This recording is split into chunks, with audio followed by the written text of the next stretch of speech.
Hello. Matt, good afternoon. Good afternoon, Greg. Good to see you again. Great to be here once more, of course. This is our second podcast, mental health podcast. And it's the 4th of November, 2017. Correct, yeah.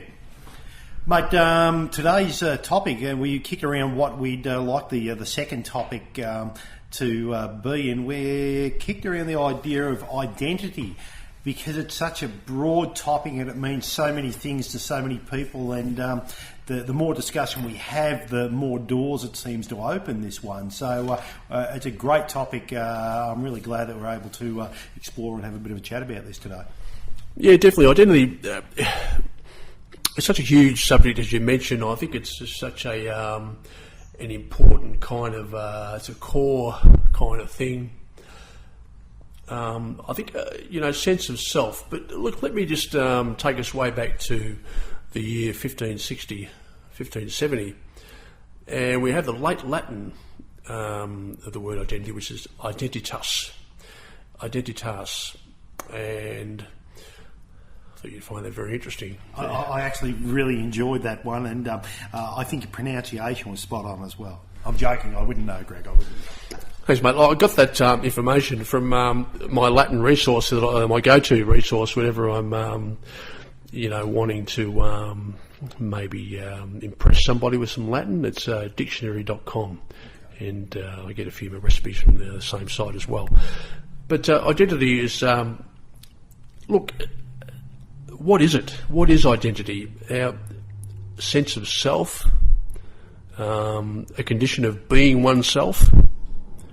There's a lot of things, isn't there? Yeah, and one of the reasons that it's such a fascinating topic, I think, is that we're not exactly sure how this is defined. I mean, we don't even know how to define identity specifically, let alone all the contexts of what fits into someone's identity or their various parts of identity, or an organisation's different parts of identity. Any of those things. It is a complex but fascinating area. Yeah, definitely. Can I maybe try to break identity down into two kind of areas, two just general areas? Identity of self, this self-identity, which might be the internal kind of, identity of how we define ourselves, who we think we are. Then maybe there's identity by association with a group, cultural identity. It might be identity of your nationality, your identity with the country that you're from, possibly. So they're two basic areas I've just kind of identified.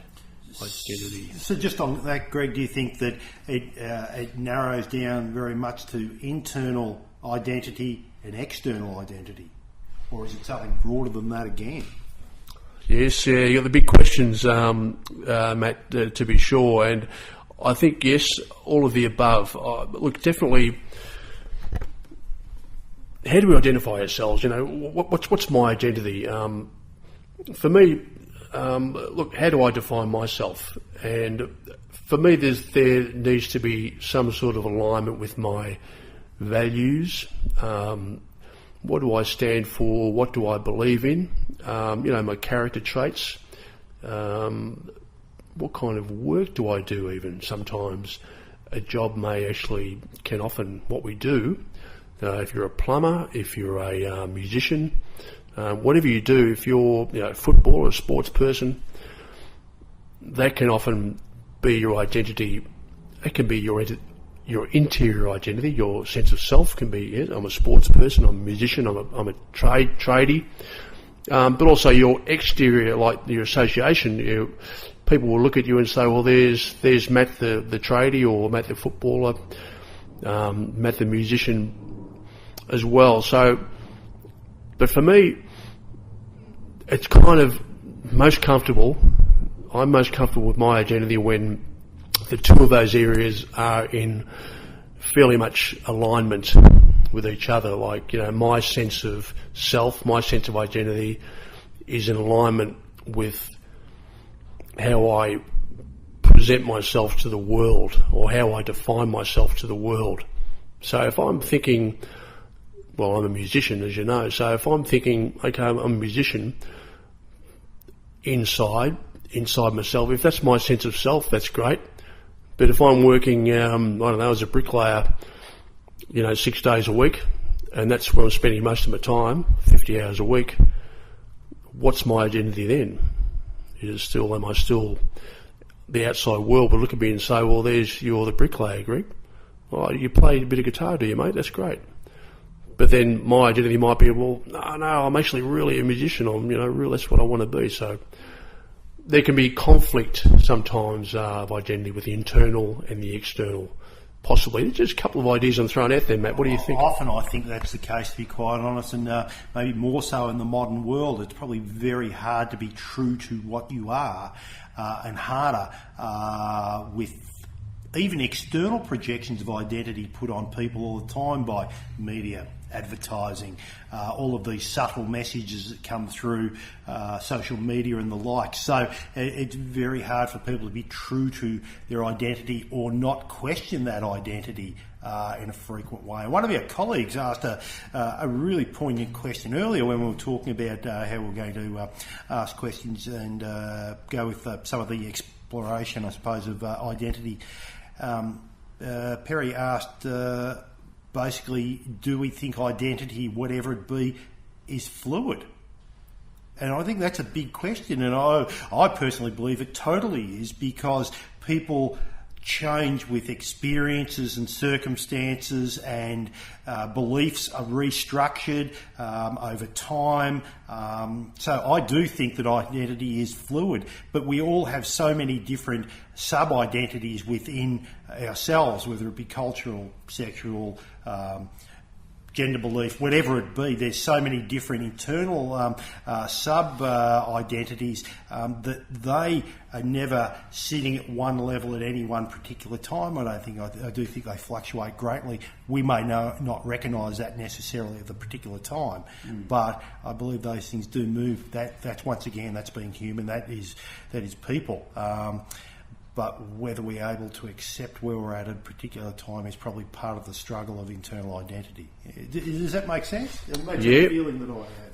Yeah. Yes. And I think identity can be a feeling that we have as well, a feeling that we share with a group of people. If I'm identifying myself as a musician, a part of a band or an orchestra, or a group of other players in that band. For example, the band could be, let's just say, the Beatles, the famous band. I've never heard of them, but that's fine, yeah. No, I'm joking. Yeah. Haven't you really? Oh, Libby, I've got to play you a few. But with their tunes, they're great. Old Paul McCartney's still going well, as is Ringo, I think. Yes. Yeah, he's still going strong. Still productive, fellas. But, for example, that is an identity, and some musicians, just using that as an example, Paul went on to do some solo music when the Beatles broke up, or they stopped performing together. And then people immediately, his identity is a Beatle. So less so Paul McCartney. Of course, now that he's done a lot of solo work and he's established himself as his own person with his own name, Paul McCartney, this is my latest album, people now know him as Paul McCartney. He's always been Paul McCartney, but when he was with the Beatles, they were so popular and so massive that he was part of that whole identity, which is the Beatles. Very, very good call there, that people probably struggle to be able to let go of that, what the Beatles meant to them, identity-wise, and therefore were unable to accept the individual artists that made up the Beatles. And I'll take that to another extreme. Possibly, it might be that you may be a member of a what they call outlaw motorcycle club, and you may be involved. You may have been involved in certain activities on your own, which may or may not have to do with the club. I'm not saying outlaw clubs are involved in criminal activity at all, but at all. But for example, the image or the identity that people have of somebody, the exterior look of a whole lot of bikies riding together, a lot of people think, oh yeah, trouble, crime. So that's a cliche, which is not always true. Often it's just based on myth. Absolutely. There's no real basis for that kind of feeling, but people nonetheless do get a bit of that sense of, oh well, this person, a bit of stereotype. They'll stereotype someone, and that can actually maybe be someone's identity. Now you might get someone who may just, for example, leave a club and just really quieten down. They might go and, I don't know, join the ministry and become a preacher, or become a Buddhist, or become a yogi and run a yoga school. And they've given away their motorcycle gear and their colours and everything, and they've changed their lifestyle really. But that person may still have that identity as, oh, that's Greg down the road, the biker. He's always been a bit dodgy. He rides loud motorbikes and he's got a lot of tattoos. So people put that stereotype on you. But even though you may have been running a completely different lifestyle for the last 10 years, sometimes a little like, so I think I'm just comparing to, similar to Paul McCartney and the Beatles, whereby you have that image kind of imprinted upon you, in a way almost an identity put upon you by people who look at you or you come into contact with. That might not always be your identity. You might not be that, you don't necessarily have to be that person, but sometimes that's forced upon you, that image which can become, well, that person's like that. I might be getting a little off track here. I don't know. No, I don't think so. I think that's a great segue actually into speaking more specifically about identity and mental health, particularly because there's so many things that go along with that part of dynamic. Often people who might be encountering first episodes of mental health issues and what have you don't want to come forward because they feel that their identity will be looked upon very differently by people that they know that now that they have a mental health issue. The other side of that is that people can sometimes so get caught up in being part of their mental health journey, I suppose, that it becomes their identity and they may be fearful of actually wanting to come out of that or get away from that because they've become someone as a result of their mental health issue and their identity with that. And I think these are big questions that should be asked and should be at least explored, and people will have their own opinions and own views around it, but they're things that often are out there that people grapple with. Greg, what do you think? Yeah, it's a pretty good call.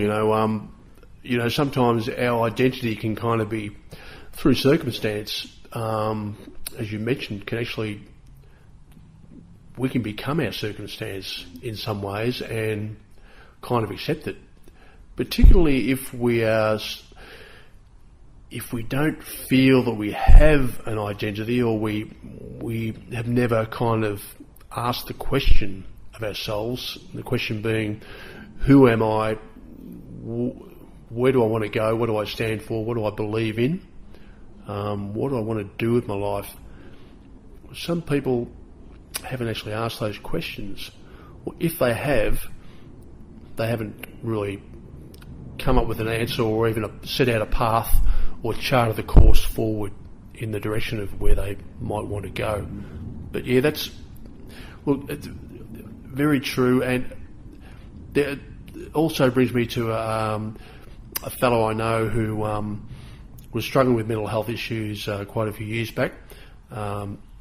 He was diagnosed with depression, and look, he had some issues at work. He was bullied and harassed at work, and so he basically left the job and got on some work cover, so he had minimal income. He's earning like really good dollars before this when he's working. Just on the receiving end of a whole lot of regular bullying and harassment from his boss. And look, he just kind of went into his shell and had to leave the job. had a breakdown, mental breakdown, a couple of mental breakdowns. He attempted suicide a couple of times. He almost completed suicide on one occasion, but he was found by a family member. Otherwise, he wouldn't be with us today. Look, then he had relationship issues with his wife, living in the same house, and that wasn't going too well. He was telling me that his kids weren't respecting him anymore. He was seeing things and hearing things and getting lots of visual stuff happening in the evening, and hearing voices and seeing visual hallucinations as well, visually at home. And look, he just went into a downward spiral. He only had his family were controlling his finances, so he didn't have any independence, no sense of independence. I remember we were having a conversation once, and he said something like, "I just don't feel like I have an identity. I don't know, well, I'm not moving forward." So when he said when the word identity was brought up, straight away that kind of, for me, embraced everything that he was talking about. He had lost his identity. He was a guy before me who'd lost his identity, lost his sense of self. All that basic stuff like sense of pride. He wasn't earning the money anymore. He was the breadwinner of the family before. Now he's sort of just not earning money. Family's controlling the finances. He has to almost beg for. He did have to almost beg for sort of some money. Can I have $10 to go, buy some chocolate or something? So anyway, we ended up getting him a bank account, his own bank account in the end, just to get him some kind of independence. But he wasn't able to do that himself. He was just so beaten and downtrodden. That's how he felt anyway. So I haven't seen him for a while, so I'm not sure how he's doing. But that was identity. I think identity was something that he'd lost. So the loss of identity can be just brutal and very difficult. Totally, and we spoke about earlier before in regards to the broad spread that the loss of identity, the impact it can have. The empty nesters, we've spoken about that quite a bit, where people's roles have been primarily parent, and then the children are no longer there because they're off going, they're doing their things, they've grown up and what have you, and that has a huge impact on people. Working all your life in a particular role or a range of different roles, and that has been your thing, and then that's not there anymore, and retirement has a huge impact on people. So circumstances very much can dictate how our external identity is put onto us, but more often than not, it actually heavily influences our internal identities as well. Yeah, definitely. And it'd be great to explore this the subject of identity also at a later date with a few guest speakers. It'd be good to get some women on as well and see what the ladies have to say. Different from their perspective. Yeah. And some younger people and older people, it's different age brackets with different generations on to talk about what it means to them. We also love to throw it out there to any listeners or interested parties that please give us some feedback in regards to your thoughts around identity and experiences or stories, or just general thoughts and thinking about it, because it is a great topic to be having a chat about, and we'd love to involve as many people as we can to really open it up, because it's a platform for people to be able to I suppose, have a bit of a look at their situation, both internally and externally, and the various parts of what identity may relate to them or loved ones around them. Yeah, it's such an important thing, I think, and just a sense of self, and also that alignment of sense of self of what you feel, who you are really inside, and the truth. Are you following your truth as best you can, and are you living it? Are you doing it? Are you taking daily action in that supports who you are and your values and beliefs? We spoke a little earlier today about the difficulty that a lot of people do face being in a job where they might hate the job, or there's conflict with other colleagues. There might be conflict with the boss. Ethical factors, of course, yeah. Yep, but you're stuck with a mortgage and you've got kids you're putting through school, or whatever. You just got a lot of bills and you're just keeping the roof above your head, and you feel that you must stay in that job, and then you have some ethical, the people there that maybe the organisation has taken a direction that you may not. It may not align with your values. You may not agree with that direction, or some of the work practices. But then you think, okay, I can leave. But then what about how do you've got a mortgage happening, you've got maybe kids through school, you've got certain commitments financially. How does that work within you? So you become conflicted, which leads to a lot of stress and a lot of damage. A lot of people end up self-medicating, and it's very, very difficult in that scenario. It's easy for me to say, just leave the job, get out of there. Yeah.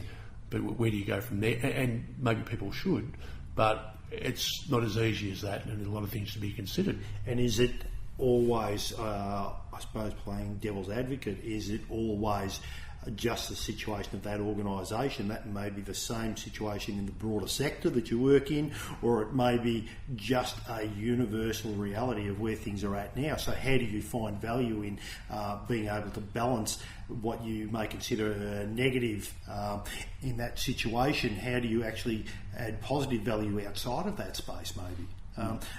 Once again, these are theories and questions that are thrown out there on a broader basis that would be interesting to explore further, Greg. I can't wait till we do. Yeah, sounds good, mate. Well, look, there's one thing I'd like to leave the listener with, at least, is that if you are struggling with your mental health at all, just ask for help, and just remember there is no block that you can't get through. So there's always a way out. So just stick with it and ask for help if you're struggling. Absolutely. Just on a final wrap up, I suppose, too, that if anyone has had any struggles or any issues that they might be struggling with at the moment, and whether this has brought anything up in the podcast and the conversation we've had around identity, please ring 000 if you need to. That's what the service is there for, or seek professional medical support to help you work through whatever you may need to, because the reality is this particular topic, like all the topics we cover, these are human conditions, these are human things. We're discussing the frailty, I suppose, of all of us, and the good and the bad and the indifferent around it all, and I hope this podcast is helpful to people out there, and we would love to hear some feedback from any of our listeners out there too. Did you have a joke to leave us with? Oh, I'll put you on the spot. I'm on spot on this one here. I'll go with an old Rodney Dangerfield joke, which is he was a master of stand-up comedian, and someone that you couldn't go past for a quick one-liner. And he said, I recently told my wife that I was seeing a psychiatrist, and she turned around and said, yes, I'm also seeing a psychiatrist, as well as 2 plumbers and a builder. On that note, thank you very much, ladies and gentlemen. Thank you, mate. See you later, folks. Bye.